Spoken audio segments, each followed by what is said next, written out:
Last week, we talked about self-sabotage, Mm-hmm. and it triggered a thought of something that recently happened in my life. And I thought, this is a really great topic to bring to the table as well, because it was a series of things that really made me start to doubt myself. Mm. And it made me think, am I good enough to do this? Is this my fault? Is what is happening right now my fault? How did I cause this problem? And when I went back and looked through all the emails and the texts and all of the things, I realized, no, this isn't me. And then I was really frustrated, and I even called you, and we talked about it.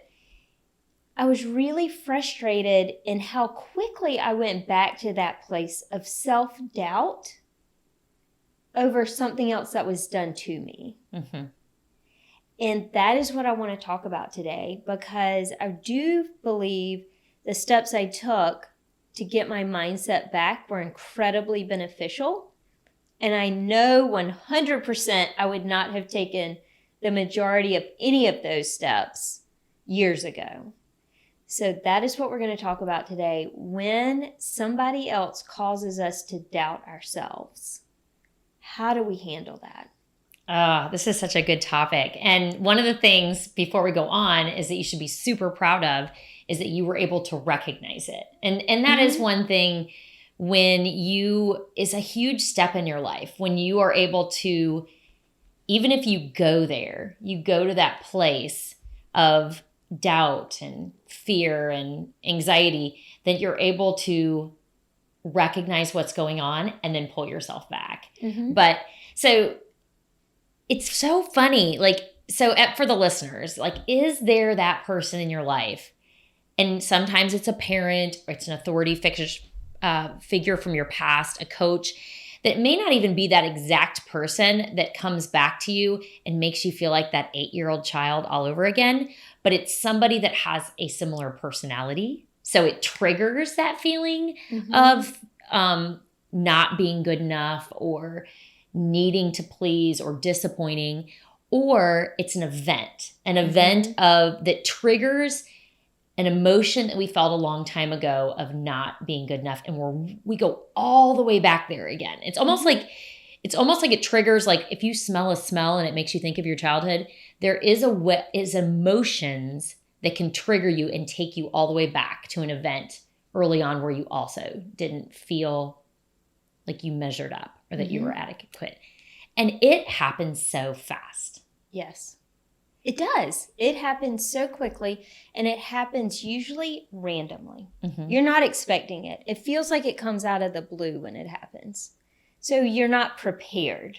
You're kind of caught off guard. And that's what happened to me in this time. And it's so interesting too, when people doubt you or dismiss you, belittle you, put you down, usually it's not those exact words that they say. It's what they don't say. It's the way that they treat you, the way they respond to you, the things they say about you to somebody else. But we internalize them as being a fault in ourselves instead of seeing it as that person. This quote, I had no intention of saying it, but it just popped into my head about when you hurt a child, they don't stop loving you. They stop loving themselves. Wow. Yeah. Yeah, that's so true. And so when other people put us down, our immediate reaction so often is to doubt ourselves instead of looking at the source of where it's coming from. Yeah, and the problem is we can't change. There's going to be people in our world in the future that are going to mistreat us. So my story that takes me back to having that similar reaction very quickly. So years ago, my husband and I did a renovation project on our house, and it was a mess. It was horrible. And so many things were out of our control during it, but it was so terrible. We ended up we failed building inspections. We weren't doing the building. We hired a contractor. Like we failed inspections, poor communication.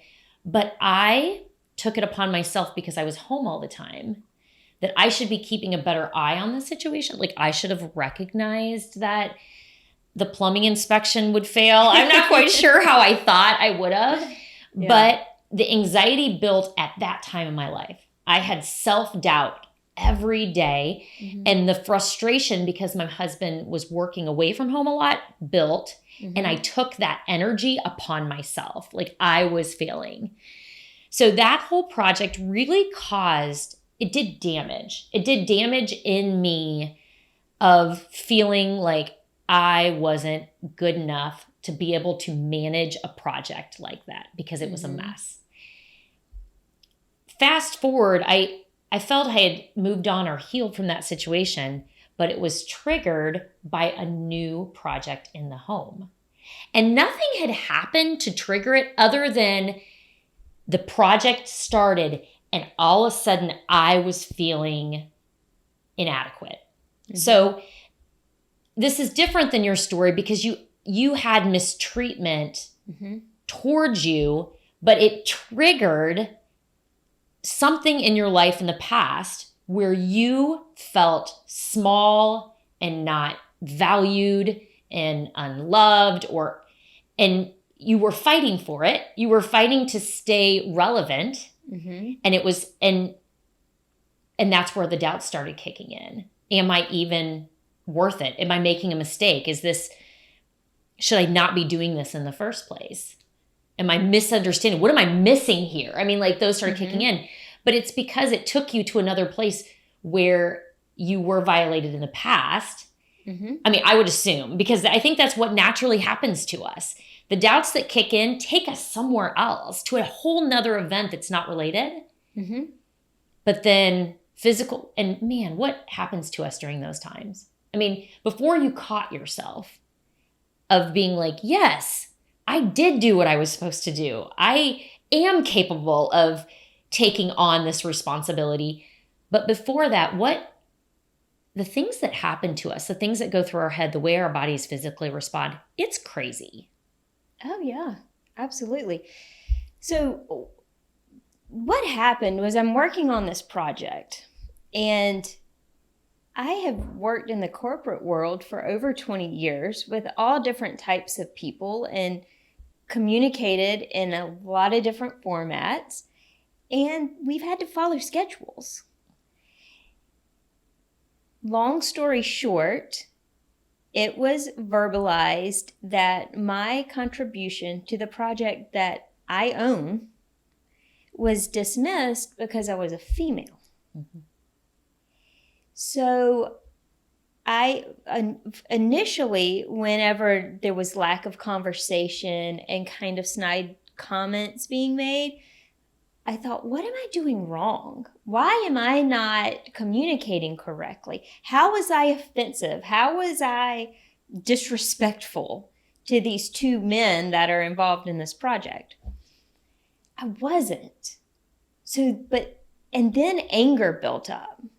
And then I was angry. And then whenever I had these thoughts that maybe this is because I'm a female.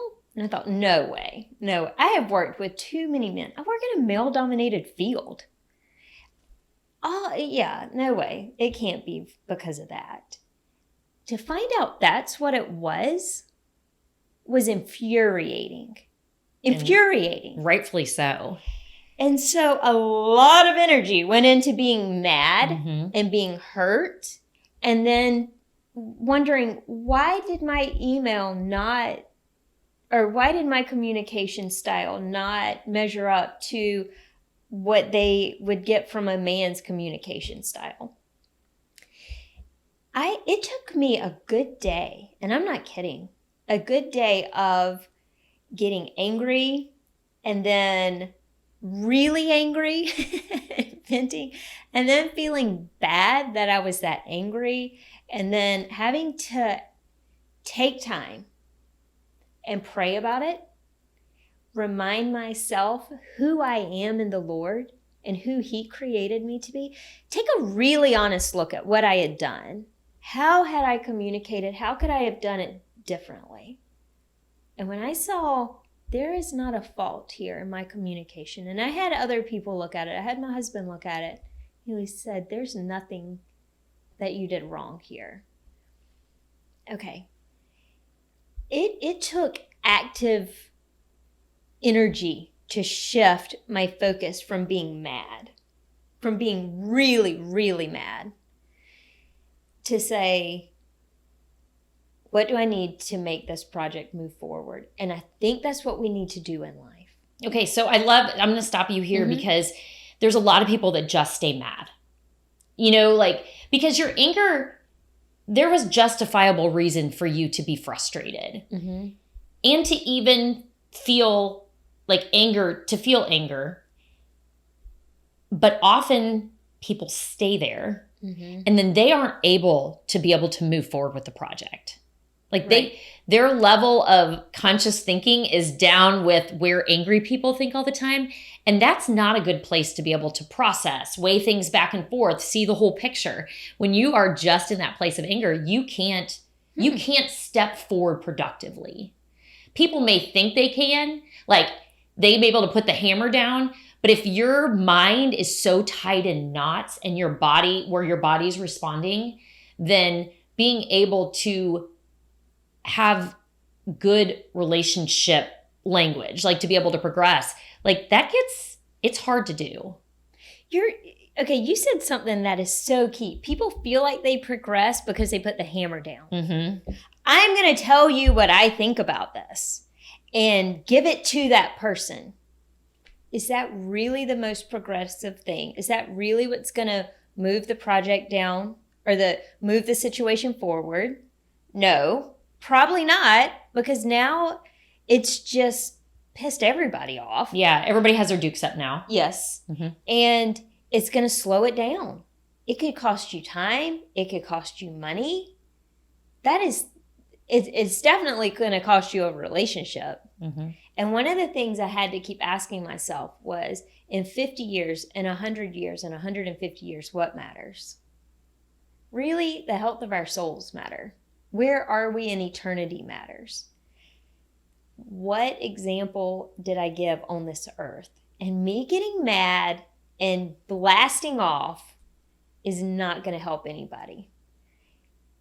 I don't get that mad. It is rare that I get that mad. I was that mad. And it was I could feel it in my body. I was so angry. You're right. So staying mad is not going to help anybody, because you know what? They don't care how mad I am. They don't care what is going on inside of me. The only person that is hurting physically is me, and then the people around me that it's spilling out onto, Yes. And so, side note, I knew this was going on with you because you and I had discussions. And frankly, I was a little mad about the whole thing, that it was even... You were with me when we found out that thought was true. So I was feeling angry also about the situation because I know you. But I have a Facebook friend that I was reading her post, it was about a couple days ago, and she had mentioned that she had reached out to the road commissioner in her area because there were some issues on the road and wanted to know when could the resurfacing or the grading, when is it scheduled to be done?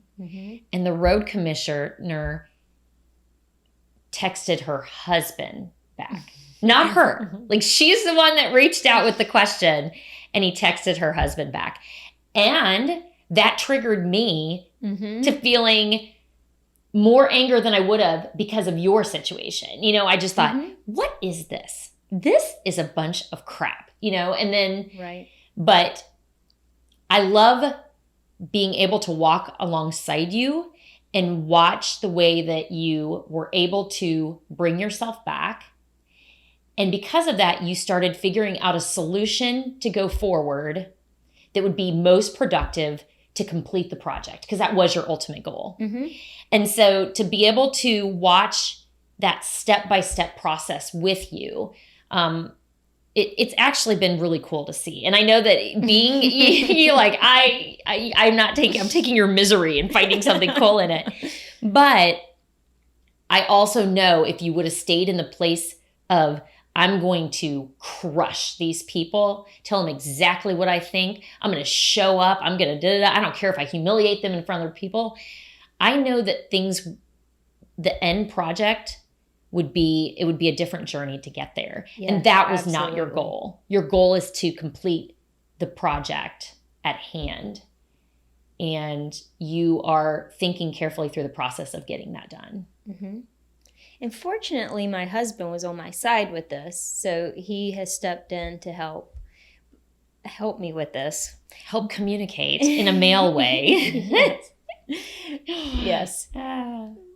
Which is interesting because I send him the it's your words and say, send this on. But it's getting it done. But what really made me mad, as angry as I was at them for this, I was so mad at myself, Nicole, because I thought, why did I default back to the self-doubt?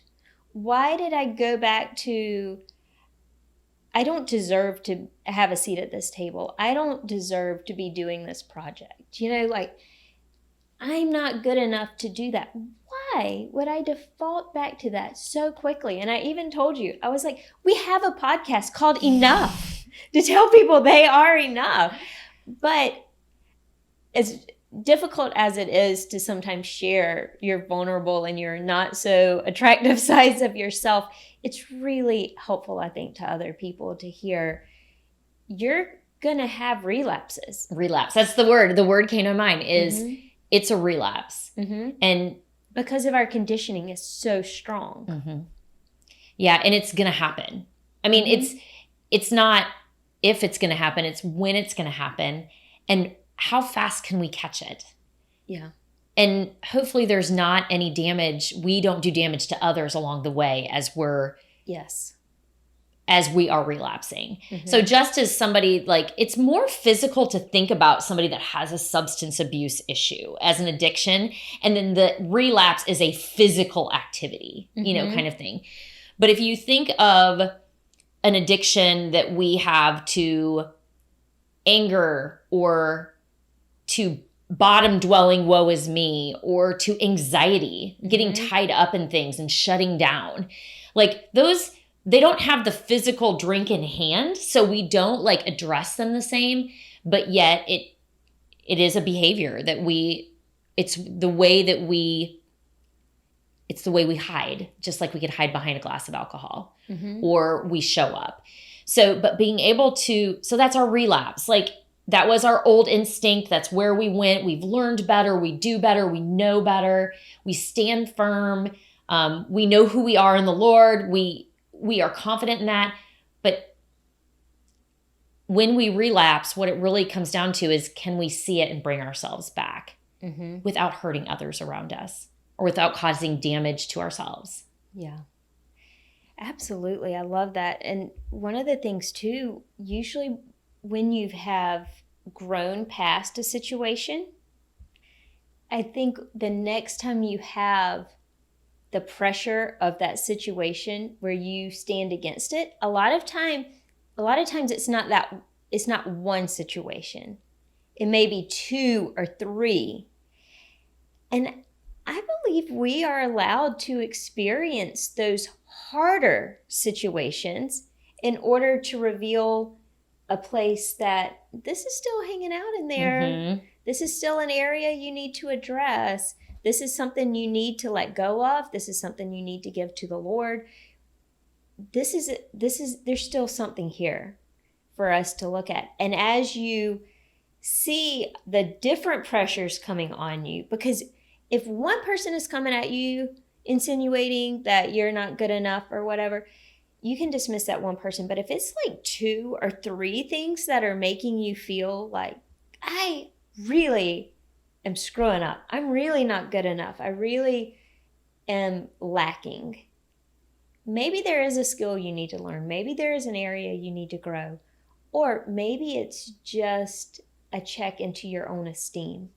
And all the time when I have a situation where I know that I stepped back, so my go-to often, and it's not the voices for me that tell me I'm not enough. It's, but I just get anxious. Like I get physically anxious and I shut down. Like I'd rather not do anything than do something wrong. And so I just kind of hide inside myself. And when I catch myself moving that direction again, then as weird as it may sound, I'm so grateful that I'm able to look at it and say, what brought me here? Thank you, Lord. I can see this clearly and I don't want to keep coming here. So therefore I need to deal with the way I call it is like the holes in the boat. Something needs fixed in my boat because water's getting in. And sometimes when things come at us, it gives us an opportunity to see where the holes are at in our boat. And I feel like approaching it with gratitude gives us the opportunity to then see where there's going to be, where there can be growth from it. Yeah.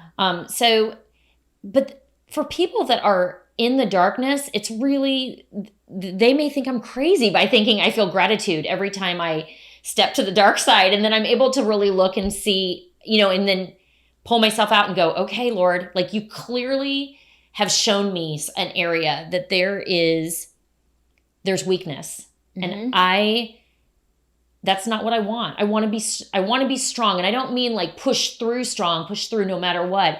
Right. I mean, stand strong in my foundation of who I am, who you are, and approach forward. We talked about power versus force, like walk forward in love. And if I don't see the cracks in my foundation, if I don't see the holes in my boat, then I'm truly not able to show up in my power, in love for other people, for myself, for my family.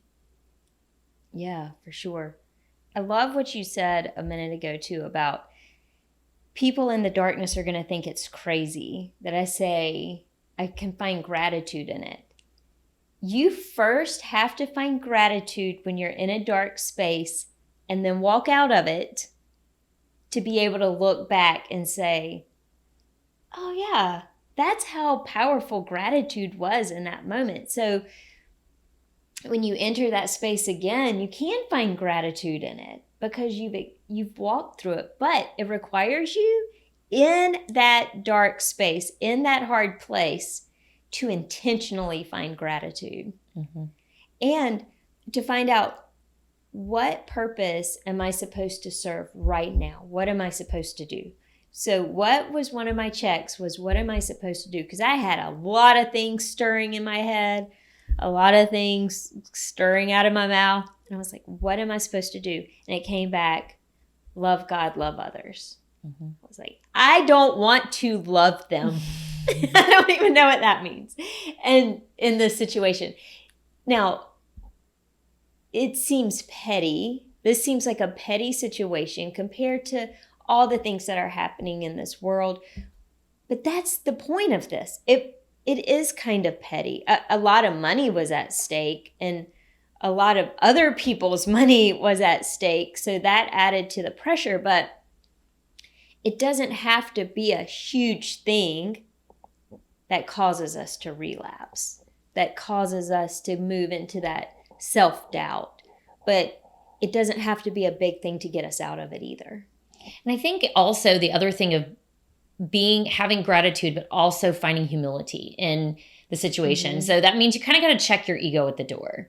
And that really is, and that's how you're able to look at things from like with 2020 vision. Like, and that's what you were able to do. You were able to look and go, okay, let's look and see, have I been a poor communicator? Have I overstepped my bounds? But if you're able to look at it with a humble eye, like, and analyze yourself with humility, then there's times that, and it's not in your situation, but there are times that you can go, yeah, Absolutely. I overstepped my boundaries.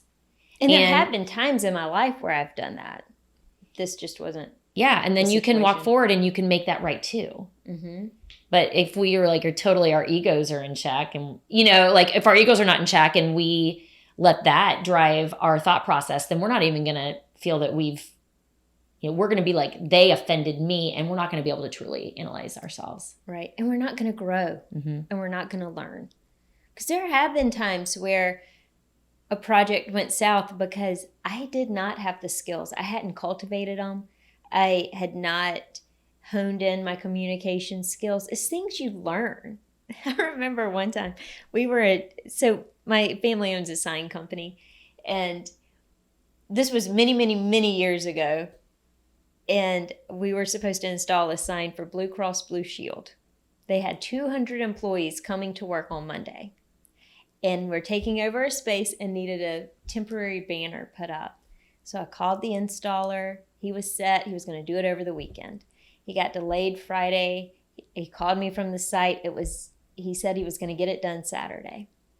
Monday morning, we start getting phone calls. Nobody can find the building because it's way off the road. And my dad is my boss, and he came in and he said, "Did that banner get put up?" And I said, "Yeah, the installer told me he put it up." He said, "He told you?" And I said, "Yeah, let me call." And I called him and I was like, "Hey, did that banner get up?"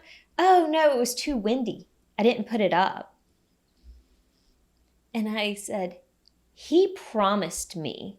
My dad was like, "He promised you?" And I was like, "Yes, he promised me." I even talked to him Saturday when he was there, and he was like, "He promised you. He promised you, Dee Dee." And I said, "Yep." I thought he was on my side. And he was like, "You don't take a promise. You take a picture." And I was like, yes. Okay, you're not on my side. I am in the wrong. I am sorry. That was an embarrassing conversation to have with my dad, with the installer, with the client who was furious. But it was a lesson learned, right? So I never took a promise again. I always took a picture from them. But so yeah, you do have to be humble. But whenever somebody is coming at you, take a moment to remind yourself, when you feel that self-doubt creeping in, take a moment, have an honest, judgmental-free look, and then remind yourself of who you are and whose you are. And if you need to listen to music, do that. If you need to get into a book or to scripture that reminds you of that, if you need to journal, do what you need to do in order to get your mindset right, your emotions right, your breathing right. If you're still breathing from your chest, you have not let it go. And then move forward. Learn to respond, not react. Because the end goal is still the end goal. But you can totally self-sabotage in venting or trying to validate your opinion. Sometimes it doesn't matter if you're right or not. You just need to keep the goal in mind. Yeah. So I hope that was helpful if anybody starts to creep up with self-doubt, or if you have somebody that's speaking into your life that's not really edifying you and building you up. If you want to learn more about what Nicole and I do, you can visit us at www.liveyourdesign.life.